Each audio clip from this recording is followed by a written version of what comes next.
Good evening, everyone, and thank you guys for coming out tonight. This event is proudly co-hosted by Women in Business and Startup Club. I'm here with Sam Gondelman from Women in Business, and I'm Sam Clem from the Startup Club. So we're super excited to welcome Frankie from I Want Frankie's, a clean and mindful ice cream brand created from both passion and perseverance. After struggling with OCD and facing one of the lowest points in her life, Frankie and her sisters turned that challenge into purpose, creating ice cream that made with minimal, high-quality ingredients inspired by their Jersey Shore roots. Please join me in welcoming Frankie and her sister Devin.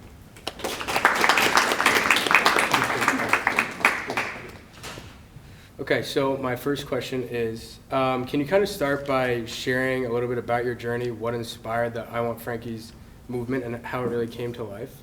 Yeah, sure. Yeah, so it started last fall. We started the whole process, but it goes back to even last spring. Me and Frankie wanted to join the local farmers market, and we thought about, doing some baked goods. Frankie's really great at cooking, baking, and I love marketing. And slowly but surely into the summer, her mental health just started to decline, and it no longer became an option for us. When Frankie was having some good days, she obviously was in the kitchen. That was just like an outlet for her. So we tackled ice cream. We had like a little Cuisinart ice cream machine at home, and we were like, let's see if we can make it a little bit healthier. And we did, and it tasted great. And we were like, why isn't this everywhere in the stores? And so come the fall, when her mental health really started to decline, I came home one day from work, and we were just kind of in the kitchen bantering a bit, and we were just looking for a change. We were both kind of really stuck, and we wanted to pick it up again, and we were like, what is something that we could really tackle? Let's choose one product, and it just clicked. It was ice cream. There's a gap in the market, and it spoke to both her mental health journey, my health issues, and that's kind of where it all started. Yeah. I would say we kind of went back and forth a lot about, what makes sense, what product makes sense to kind of tackle. And when we looked at the market, we really wanted to focus in on clean ingredients, simple ingredients, minimal ingredients. And there's definitely a rise in that now in many, many products you see in sodas, chips, like a lot of baked goods. So when we were looking at all the products as a whole, we kind of wanted to pinpoint something that wasn't overdone and not oversaturated.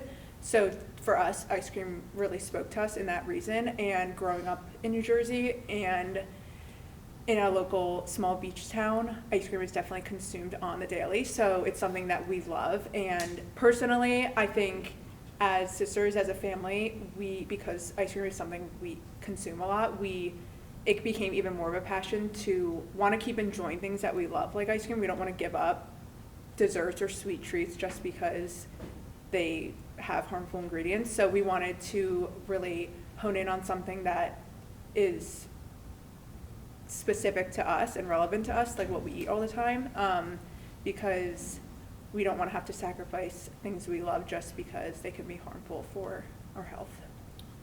Really Awesome. Navigating your mental health struggles with OCD and other health challenges you faced, how did you evolve that into I Want Frankie's and the process you kind of went through that? Yeah, so another key component of why we chose to go ahead with ice cream, during a lot of my hardest days, each day kind of felt like an entire year dealing with my OCD. It was just like such a long day of just nothing, but that nothing felt like it was never ending. So by the end of the day, I finally would get to the end of my shower, picking out clothes was so hard for me. And I would just most nights come downstairs sobbing because, I couldn't really explain why, but just the demons in my head. But I would come downstairs and I would just make myself a bowl of ice cream. And for some reason, I just felt like a boost of serotonin, and it just meant everything to me. But once I started to kind of pay attention to okay, this ice cream, I love it. I love this bowl of ice cream, and I would for a while do toasted almonds with maple syrup. It was really good. But for a while I was eating that and then realizing why am I eating something that I would look at the label and be oh, it's so bad, but it just it tastes so good and it feels good to have this nice bowl of ice cream after I had the hardest day of my life. But why do I keep like rewarding myself with something that's just not good for me? So that's also why it was relevant to my OCD journey, because it was something, ice cream like became really important to me.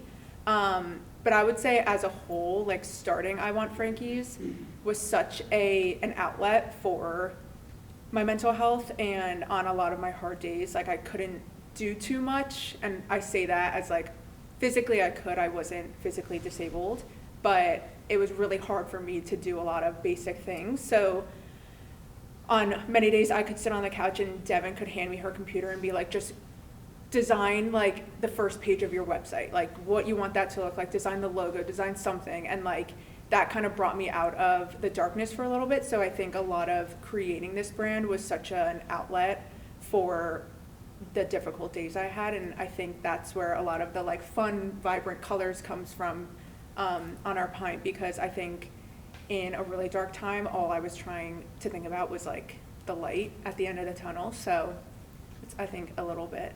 Yeah, and I mean, I think a lot of people can probably relate to like you said, rewarding themselves and then ignoring the label of what they're putting in their body, when in reality that's something that you really should pay attention to. And now, especially like nowadays, the things that we put in our body aren't always as good for us as we may think they are. Yeah. And obviously now that you've created this brand, people are aware of exactly what they're putting in their bodies and that they know it's way better for them. So I think that's absolutely awesome. Yeah. So if you were talking to somebody that wanted to kind of transform like their pain or anxiety into a brand, like how would you tell them to like not let that define them and kind of like put their passion into purpose? Something I like to say a lot to myself is, it's not really a quote, but it's like a statement, I guess, is do it scared. Because your anxiety, depression, any mental struggles that you deal with, they're never gonna they're never gonna just go away on their own, and they're never gonna leave you alone and just let you one day be happy and feel quote unquote normal. So instead of, no matter what I was doing each day, I was feeling scared, helpless, depressed, anxious, whatever it may be. No matter if I logged onto my computer and worked on Frankie's or if I laid in bed all day. Either way, I was feeling the same thing. My anxiety wasn't going away, it was staying there. So it's kind of gets to a point where you have to think about, okay, do I want to stay stuck all day with my anxiety, or do I want to do something with my anxiety and maybe progress that into something cool or inspiring to other people? And I think well, off of that, I also think that nowadays too, anxiety is a huge word. You hear it all the time, and not to discount it, but I think if you could choose to change the perspective, and instead of it being this red, scary, like life words, like, oh no, I have anxiety, I want to shy away from that, channel it and look at it through the lens of, okay, I'm feeling really uncomfortable and I have a chance right now to grow and teach my brain a new pattern, or to continue on the same pattern and let that anxiety grow and grow and grow to the next point where if I want to do something and take a risk, I'm going to feel that again and I might shy away. And so I think that quote kind of goes not only with Frankie's day-to-day, but also starting a business. Like, it's definitely scary. We weren't ready, but there was like no good time. You just have to do it. Yeah, I think like looking at your struggles, whatever they may be, instead of asking yourself, which I did this probably at least once a day, was just like, why is this happening to me? Why does this have to happen? This is so unfair. Instead of asking, why is it happening to me? Maybe think like, oh, I wonder why this is happening for me. Like, I wonder why I'm going through this, because I wonder what it's gonna translate into later in life. And it's like a year ago today, I was having trouble getting out of bed in the morning, and now today I came to Fairfield to do a talk about a small business I made. So it's like, you really don't know where your struggles are gonna lead you, and so use that as a motivation to do something instead of using your struggles as a way to stop you from doing something, I think. Yeah, I think definitely speaking what you want to happen is super important, so changing your mental perspective on that. Aside from that, in the food industry itself, how do you hope to inspire like greater transparency in the food industry, and what's important about making a clean product? Do you want to say anything? Sure.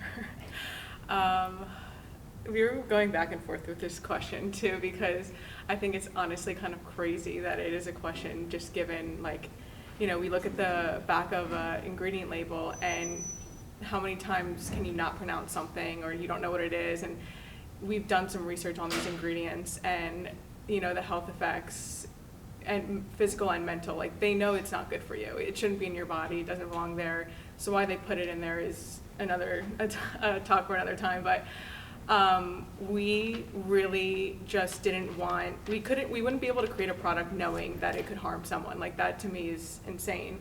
But also the fact that, you know, Frankie's OCD played a huge role in it too, because your gut is your second mind. And so if you're feeding it all this junk, it's not a coincidence. Your brain is also all over the place. So we've seen some really great brands out there that started the movement, and we wanted to take the risk as well. And we saw, again, like there was no healthy ice cream out there, and we just wanted to take that risk. Yeah, it also makes you think too, like when you can make a product, like I've made ice cream with 5 ingredients, all quality ingredients, unrefined sugar, like quality dairy, and when you make that product and you taste it and you're like, wow, this is so good, and then you look at another product that's like 10 times the ingredients, you're like, why is that? And like there has to be another reason. And so for us, it's kind of just like out of a little bit of frustration of like, I don't want to not eat ice cream anymore, but I also can't go to these like local ice cream shops and get ice cream because I might have to stop at the hospital on the way back. Like I don't feel good. So I think like it comes from a part of like, it's important to create a clean product for us because we don't want to have to sacrifice foods and things that we like just because these huge companies or whoever it may be, these brands aren't willing to use quality. Costs. Yeah, cutting costs, aren't willing to prioritize your health over profit. And I think, I mean, you guys will see when at the end we get to have some of this ice cream. Was it in the inside of the lid? It says like, "Tell your gut it's safe now." Oh yeah. So I think that's a very like awesome way to kind of tell people that this is a different product than the mainstream brands that are out there, and it is better for you. So, you know. So what does this production process look like now as compared to a year ago, and where do you see it going in the future? And then on top of that, where do you face the most struggle? So, I think there's a lot of struggles we face. I think this sounds very vague, but the biggest struggle was like starting. No one teaches you or tells you like how to start a business. There's really no blueprint. I mean, they do, but you'll just come across. But it's just like so life many happens, and like you can't control life, you can't control the future, and you have absolutely no idea what's going to happen tomorrow. So it's kind of like you plan for things, and you can be as prepared and professional as possible, but then again, like life happens. Like we spent months and months finding distributors for some ingredients we use, and then one week we like went to place an order and they were like, yeah, we don't sell this anymore. So we were like, okay. So then you go back to square one, and it's like you have to, you know, sort those issues out, and those problems like are very big problems because it's like, oh well, we need milk to like make our ice cream. So and you just stop. And these distributors, like they don't care about you, and you're not like, obviously like a small business, we're not like keeping them in business. So it's not like they were going to be like, hey guys, just so you know, we're going to stop selling milk, so you might want to like just give you a heads up. Like no, that doesn't happen. So you find that out randomly when you're going to place an order, and next week we had an event to do. So it's like I think the struggle just like is in those moments of like the unexpected and being able to navigate, okay, now we need to problem solve. And I think just not having maybe the experience of starting a business before obviously doesn't help with that. But I would say going forward, I forget what I was going to say. I mean, I think on top of that, if you just want to hear more struggles, another struggle would probably be learning how to work with one another in a company. I've been working in like the corporate world my whole life, and that's definitely, you have your way of communicating, it's all well and fine. working with family has its perks for sure. And then there's also, you know, something goes wrong and you easily could like speak how you want to speak to your sibling, and then you have to have like dinner right after together. So it's definitely a process and a learning experience for sure, because you can't put your emotions in front of, you know, the business, which is definitely an ongoing learning experience. But other than that, it's been a lot of fun, but definitely struggles along the way. Yeah. About the production process, can you tell us where you do it, who does it, how long it takes, Yeah. things like that? It varies week to week depending on, so at the moment we do a farmer's market that gets a lot of foot traffic, and like people from out of town come to it. It's like a very happening attraction. But so we do that once a week. Mixed in with that, we'll do some pop-ups or like collaboration events with local businesses. So it kind of depends on the week how much we have going on. But our ice cream is made like small batch weekly, fresh. So we get products, shipments of products each week. And then it's us two, our other sister, and then two of our boyfriends. And we are all in a commercial kitchen space together, like hairnets on. Yeah, it's not pretty. Yeah, hairnets on, and like we are doing all of it. So from making our own peanut butter that we then put into our bases to making our own graham crackers that we put in our pumpkin pie flavor, we do everything ourselves because we don't want it to go to another. We have trust issues. Yeah, we just like we want to be able to see everything that's going into it and know that, okay, these ingredients are being used, there's no skips being stepped, there's no shortcuts, and so it takes a while. There's a whole batching process which is like the actual making of the base of the ice cream, and then a whole nother day is spent making the pints of ice cream, putting them into the machine. We have like this industrial size machine, ice cream machine, so it's labor intensive. We're on our feet for like 10 hours doing it, but it's a labor of love. But yeah, so it's definitely a long process, and that's something also to consider of like, we are a small business, so going forward, what makes sense in terms of if we were to still want to do just the farmer's market, or if we want to open that up to do more things, what's that going to look like in terms of, we're going to need to take on more team members, because we can't really necessarily just put that all on ourselves to do if we're going to possibly open a storefront, which is in our plans. So yeah. I mean, you definitely mentioned it, but like working with family, how's that been so far? Did you have any mentors that guided you? I would say in terms of mentors, we've kind of looked up to some other companies and businesses that sort of started off in the same way, very small, oriented, had the goal of clean, simple ingredient products. And a lot of them started at farmers markets or just like selling to local stores, and now they're huge brands like Simple Mill, Siete. Those are kind of like the companies I would say we look up to. As far as mentors go, I can't really say that there's anyone that has, it's kind of just been like us working together and bouncing ideas off of each other.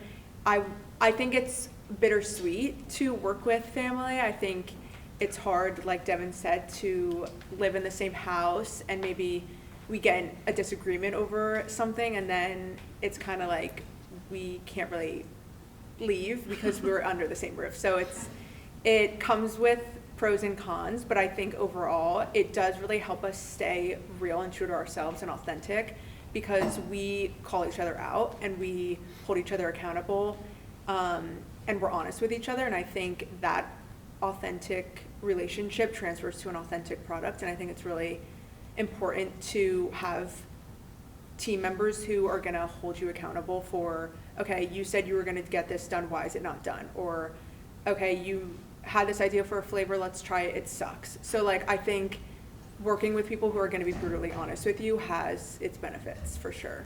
Yeah, we probably just need to like work on our delivery, but other than that, it definitely has its pros. Yeah. Where do you see I Want Frankie's in 5 years down the road? What do you see? It's staying small and local, bigger and No. spreading your message? I like to go big. Okay. Do you want me to? You can go. Okay. Ideally, we would be like the next Siete, Simple Mills, all of those clean brands. When we first came up with the brand, think of like I Want Frankie's as an umbrella, and a lot of other clean sweet treat products fall underneath it. Ice cream is definitely just like the first product we wanted to tackle. But ideally, yeah, we would get ourselves into stores, have our own storefront, but also just scale it pretty big so that when you see I Want Frankie's, you immediately associate clean, simple, tasty sweet treats that at one point in your life you had to give up, but now you can come back to. Yeah. So I think like ice cream is definitely the starting point for us. I don't think we're limiting ourselves to just one product because I don't think that's, you know, the best business model. I think you want to have other things that maybe we start a granola line and that takes off, and then it's like, oh, we also have ice cream. So it kind of like maybe one product is going to do way better than the other, but then when you, like for me, at least when I find a brand that I really like and they have one product and I love that product, it then encourages me to go look at the rest of the products they have. And so I think that's kind of like our idea of expanding into other products and tapping into what else we feel like goes along with our brand in terms of food products, and then kind of, yeah, making that whole, kind of a whole story of like. And building credibility to I Want Frankie's in general. This may be a little far-fetched, but what do you guys see your possible next product being? Would it be in the frozen treat section, or would it be something like granola? So in all full transparency, frozen products are hard to work with because They're perishable. they're We can't ship perishable. right now. Shipping is super expensive. And if you don't ship, you're then limited to doing, okay, we're going to do farmers markets. We can get into a few local stores, but that's still limiting us to, you know, like one area. And so I think using or going into a product that's non-perishable and like a packaged good that can be shipped out, we can then, it's very easier to scale. So I think we will probably venture into something else not frozen. We have a few ideas, but I'm not going to get ahead of myself and reveal those. But you just have to stay along for the journey. Stay tuned. Yeah, stay tuned. A little bit onto the more like less serious side. Are there any like key behind the scenes moments that you guys have had over the last year or two Oh my God. that capture what it's really like starting a small business? Yeah. Like too many. Yeah, like a lot too many. Well, this photo is probably our 4th prototype of our pint. You can see the logo is literally on the bottom. When we sent in, It was centered in our photo, and we they got thought that looked better. It's just like, how did you make that? And see, like you see it's on the bottom. I don't know. Okay, whatever. But that is our finished one up there. Finally, after like 10 different exchanges, but. I would say, yeah, going back and forth with so many different vendors and distribution companies and just finding people who will actually carry the right product for you, that's like an egregious process that took way longer than I thought it was going to be. I think ideally if we could do everything in-house, we would. Yeah. We try to do as much as we can, but like just from experience working with agencies, they just don't care as much about you, and it takes a lot more time and it's a lot more frustrating.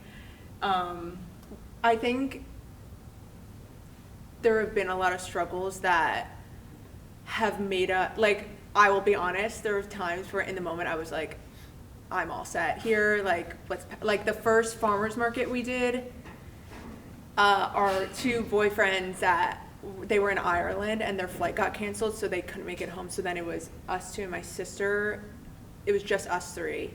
Prepping the pints for the farmers market, and this is our first one, and we saw the sun come up that day. Like we stayed up till 5 a.m. making pints, like saw the sun as I was going to bed, saw the sun rise, and then woke up 2 hours later, did the farmers market, and it was great. Like we sold out, it was so much fun. But I think that is just like, it was so, Like, I was questioning everything. Yeah, I was questioning everything, but at the same time, I was like, this is like what it takes, like a lot of grit and sacrifice, and you have to be willing to pull all-nighters if you want to get the job done, and sometimes that's what it takes. And like obviously all of those struggles teach us lessons. So we learned, okay, maybe we need to be a little bit more prepared. What did we do that made us unprepared for this first farmers market? And there was obviously a laundry list of things. So that only taught us lessons and gave us insight is onto, okay, next time, let's make sure we have A, B, and C squared away so we can get to bed at a reasonable hour. So definitely lots of struggles along those lines of like maybe not being so prepared or not knowing what to expect. But then I think it's pretty fun to learn lessons from those struggles along the way. Would you say you faced any struggles like as a woman in business so far, or has that been pretty smooth sailing? I wouldn't say struggles. I think it's definitely been, and I think in today's Sorry for the bells. Okay. I think in today's generation, there's honestly no better time, I think, to be a woman in business. I think maybe 10 years ago, it would have been different. I think especially even in the health and wellness space as a woman, it makes total sense not to say, you know, women are better fit for that space, but especially a food product, you know, and marketing too. You don't want to use too much emotion, but you, as a woman, you can also hone into that and use the emotions of the consumer to your advantage. So I think we haven't come across any. Yeah, I think when we make it big, we'll let you know. Yeah.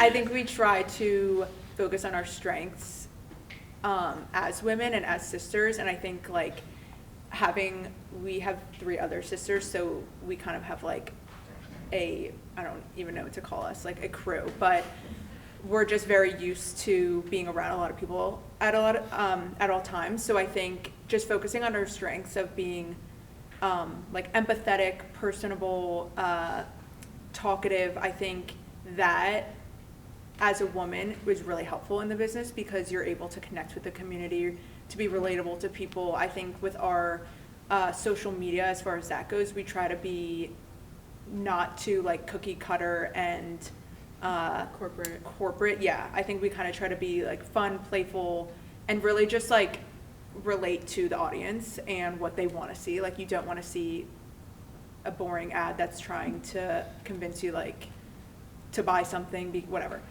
I think really try to hone in on what we as young women and adults in the world want to hear and want to see.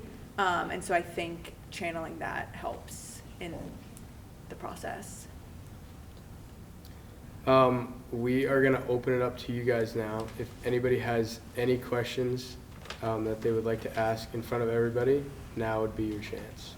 Jack, should I grab the mic and bring it to whoever has a question? Anyone? I can start. I have a question about, like, are you talking to this? I have a question about being a small business. You guys plan on hopefully making it bigger into a bigger company someday, maybe having other things under the umbrella of I Want Frankie's. What's important? Like, what is the things that you should be focusing on to really like make this thing big? If it's like marketing or your how you're actually getting the ingredients, making it more efficient, like things like that. That's what I'm curious about.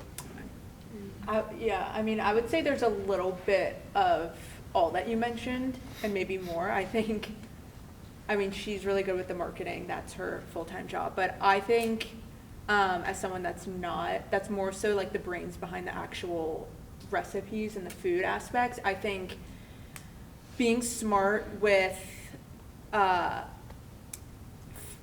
for example, some of our flavors are obviously more profitable than others. And I think you need paying attention to, like we'll have spreadsheets and paying attention to, okay, how many pints of this flavor were sold this week? This flavor is not doing as well, and that's actually one of our flavors that is a lot more costly. So why don't we maybe take that, put that flavor on pause, and maybe let's come up with a new exciting flavor to get some buzz and people thinking about that. And then, so I think that you like just kind of being strategic about and honest about what's not making you money and what is, and finding different ways to kind of, okay, let's draw more attention back and to, I don't know, use like the seasons. So for example, it's fall, so we really honed in on like apples, pumpkin, like pumpkin spice, whatever. And strawberry, for example, is like more of a summery flavor. So kind of just paying attention to the trends and paying attention to what people will kind of not even necessarily like the most, but what makes sense in terms of in a marketing sense of like, oh, okay, pumpkin spice, like a lot of girls, young women go crazy for pumpkin spice. Like, how can we incorporate that into a flavor?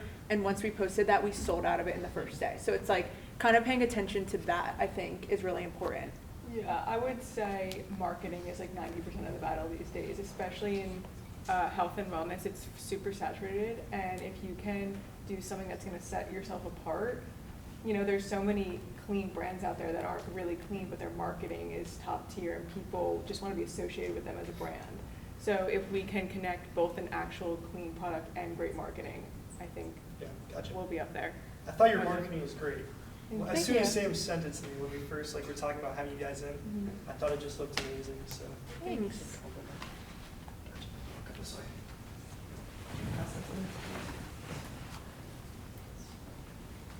Thank you guys very much.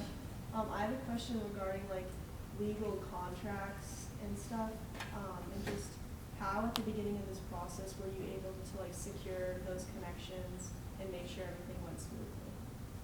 So I took one law class in college. Didn't get me far, but our other sister happens to be a lawyer, which was really helpful. As far as securing our website, that was really simple. I think it cost like $14. As far as securing a commercial kitchen, all of the correct licensing for farmers markets, that took a little bit longer for sure, and you had to read through all the documentation and make sure you met all those requirements. But as of right now, it wasn't too heavy of a lift, and also we were able to have my sister look over all of that. It's the next hurdle will definitely be if we can get into some other stores, because then we're gonna have to get approved by like the FDA for certain nutrition labels, things like that. I was gonna say, as a small business, you kind of There's a lot of exemptions. There's a lot of exemptions when it comes to, like, so for example, we don't have to have a nutrition label on our pint for the farmer's market, which is great because it allowed us to do a lot of different flavors. So like if we were to need a nutrition label, because we have to order our pints in 2,000 units, we would have had to do, 6 flavors, and like we're sticking with those because we have to put a nutrition label on, and we're not going to order 10,000 pints at once. So yeah, for a small business. So that exemption was really great because we put all the flavors, we put all the ingredients on the pint, just not in the nutrition label, so that we're easily able to change it. But yeah, I would say like as far as the contracting stuff goes, it was pretty straightforward, a lot simpler than I thought it was going to be, because I think that was a huge part of us, like that deterred me from like wanting to start a small business, because I was like, I don't want to deal with the paperwork, and I really don't want to even like think about what I need to do for that. But once you actually look into it and do it, it's really not, it's a lot more straightforward than I thought it was going to be. So yeah, I think having a sister that's a lawyer helps, but it's not necessary. All right, so I got a question over here. Were you always interested in entrepreneurship, or did this come about mostly because it was an outlet for your anxiety?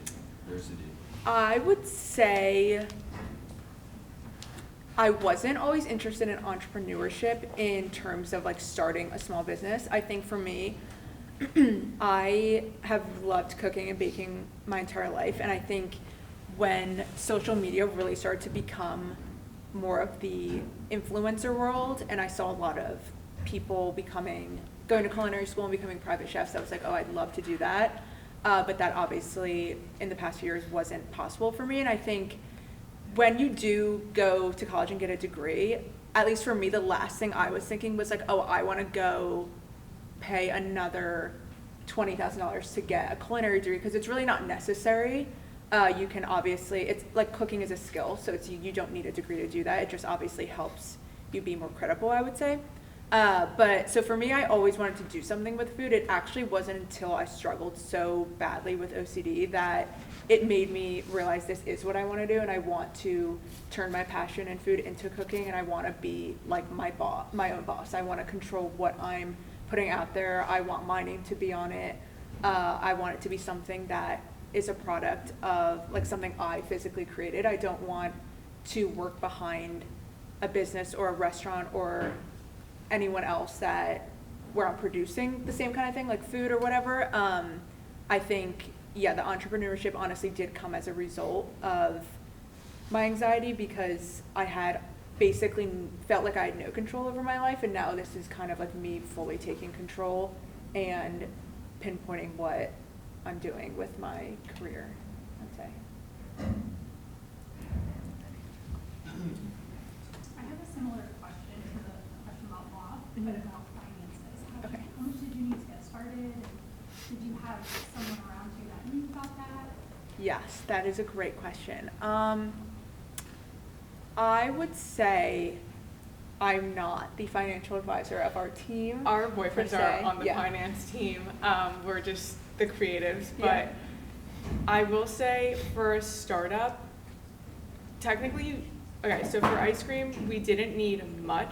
We could have even spent less, but we really wanted to come out of the gates looking like a real business. And so we spent the extra money on pints. Like we could have easily packaging, like all of those things. Social media and all that stuff free. We do it all ourselves, so we didn't hire anyone for that. The biggest expense was the ice cream machine itself. So that definitely took a chunk, but it took a while to also figure out, which flavors cost what. You have to, with cooking, you have to literally weigh everything. Yeah, and then divide. It's like, I'm also not great at math, so we put that all up to them. But we found out that every flavor was profitable, just obviously the margins were smaller in some. So it definitely will take a little bit to get to the point where we want, but as far as starting off, it didn't take that much money, and it wasn't that big of a leap. It was, just figuring out what was the most important to us and where can we spend a little bit more money, scale back on a little more. So it was like our own money that like we have invested our own personal money into it. We haven't taken on any investors, and I don't think we're looking into that route, just because I think that can get a little messy when it comes to when you have investors. They kind of get a say and a control in where your product goes. So I think that's also really important to note, that like when you do start your own business, I think that's part of the drive, is like, you're using your own personal assets. So it's like, okay, I want this product to do well because this is my money. So it's not like we weren't given like a loan from thin air and like, oh, here's money to start a business. Like, oh, we blew through it, the business didn't do great, oh well. I think that just gives us more motivation to be like, okay, we want to get our money back that we put into this business. And I think that's also why you want to figure out ways, okay, if this isn't being profitable, it just makes you think makes you think more of like on the, in the profiting, like having a more profitable mind. Like, okay, this specific flavor didn't profit that much in the month of August. So what can we do in the month of September to like kind of make back for that? So I would say it definitely, like, you have to be willing to go into a little bit of personal debt. Would you say it was like you needed like tens of thousands, or would it be over 100,000 to get started? No, oh my gosh. But there are people who do like literally pour so much money, and that's amazing. We all have full-time jobs, so this isn't our full-time job yet. It will be, because we're gonna make it big. But so we all were willing to like put in some of our own money, but we also were being realistic, and we were like, guys, we're not gonna go into a situation where we have to declare bankruptcy. Like, we were being realistic, but also willing to put enough money in where we could get off the ground and could put our visions to life, and still, like Devin said, like still get the packaging we really want to make this work. If we were gonna do it, we kind of wanted to do it full steam ahead and not really like half-ass it, and full transparency, the number was like 15 grand to get everything situated. The machine was our biggest expense. The actual, funny, like you guys were asking about a story in the beginning, like we came up with the idea and launched it on Instagram, and we still had these little Cuisinart bowls that we could make like 4 pints in an hour with or less. And we realized we needed to make a lot more than that. Saw that our investment minimum was about $13,000 into a machine, a commercial machine, so that was a quick wake-up call. We put it on a Chase business card. So that's where our debt's handled at the moment. Yeah. This mic, I thought was on this whole time, but like dying and going back on. So that's a lot. Thank you guys again. You are both, all three of you are awesome. But I had a question about how you've been using customer feedback in steering your business direction. Yes. For us, customer feedback has been quite literally like Humbling. it's been humbling, but very. It's helpful. Yeah, it's very helpful. And you sorry, you no, go. no, you can go. You can't take it personal, Mhm. which is really hard, Yeah, it's especially very- when it's your company and your passion. It's totally different, when you work for someone and you're just like, yeah, okay, but when you poured your heart and soul and money into it, and at first, Yeah. You want to kind of be naive and be like, this product's amazing. Like, Yeah. what are you talking about? Like, they don't know what they're saying. Like, you need to take yourself and your emotions out of it and like step back and be like, okay, let's look at it in their eyes. And to be completely honest, our product the first day that we made it and our product now is like two Totally different, yeah. completely different products based on just people's feedback to us and being honest. And it's like a lot of our friends and family at first, and they were like, you could tell they would, obviously your friends and family want to be so supportive and like give you the feedback you're hoping for, but for our family and friends, we were like, we know you love us and we know you want to support us. It is going to only help us if you are completely 100% honest. And they were like, okay, the texture's a little whatever. And we were like, okay, thank you. You definitely cry about it at yeah. first, but then you get over it. But it also you have to look at it as like, oh, they care enough to give us honest feedback. So like if they didn't care at all, they would just be like, yeah, no, it's really good. Like seriously, don't change it. Like people giving you feedback is a sign that they actually have hope in your product, I think, and actually want you to get better and excel and make a better product. So I think customer feedback is like one of the most important things, most valuable things for a company, especially when you take it seriously and you actually, like if I really like a product, like I will give it a review because it's like that's how they build credibility. So I think it's really, really helpful. Yeah, and there's nothing better too than, a random stranger who bought our product that we had no idea who they were and giving us a compliment, like not to hype us up, but our pistachio flavor they said was better than pistachio gelato in Italy. So that is enough. That takes away all the other crappy feedback, which isn't crappy, just like that lifts you up, that keeps you going for sure. And it makes you actually, like when it's unbiased, and like we've had people come to our first farmer's market and then come weeks later and be like, guys, like the texture, the flavor, it's so much better. Like, and we were like, oh, thank you. Like we didn't like, but for people to like, you don't know them. So like, okay, why would you lie to me? Like, what are you gaining from lying to me? Like, obviously my mom's gonna be like, no, it's so good. But like this random person that I've never met before, when they give us that feedback, like you kind of get that reassurance of like, oh wow, like we did do something right. And I'm really glad we took that extra step in experimenting and doing this different method of whatever it may be.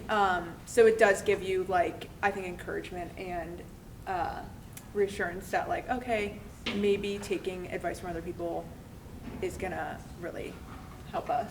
Yeah. All right, could we all please thank Frankie and Devin?